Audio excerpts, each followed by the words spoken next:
Hello friends, welcome to my new blog. তো আজকে আমি যাবো একটা, তোমরা নিশ্চয়ই নাম সংকীর্তন শুনতে পাচ্ছ, তো সেখানেই আমি আজকে খেতে যাব। তো দেখতে থাকো।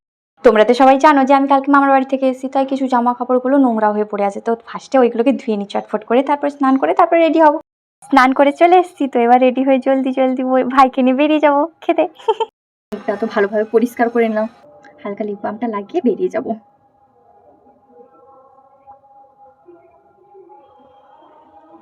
এই লিপ বামটা খুব কিউট দেখবে। হালকা কাজল লাগাবো, থাক চুলটা বেঁধে নি চট করে, বিনুনিটা করে নেবো। আবার সে মানে যতবার ঘাম মুছি না কেন ঘাম সে ঠিক ভেসে, তাই জন্য চুলটা আর কোনো স্টাইল করবো না, কোনো বাহারবতী হবে না। চুলে আস্তে করে বিনুনিটা করে নেব। পুরো মুখ চকচক করছে, ঘামে ঘেমে চকচক হয়ে গেছে। প্রচণ্ড গরম গাইস, প্রচণ্ড গরম। হয়ে গেছে বেনুনি, বেনুনি হয়ে গেছে। আমি তৈরি এখন, তো চট করে বেরিয়ে যাওয়া যাক। টাটা।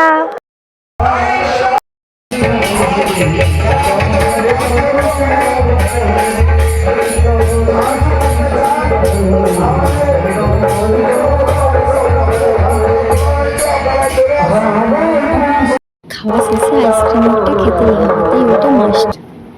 খেয়ে দিয়ে রোদে পুড়ে চলে এলাম, মুখটা পুরো লালিয়া হয়ে গেছে আর তিলক কেটেছি।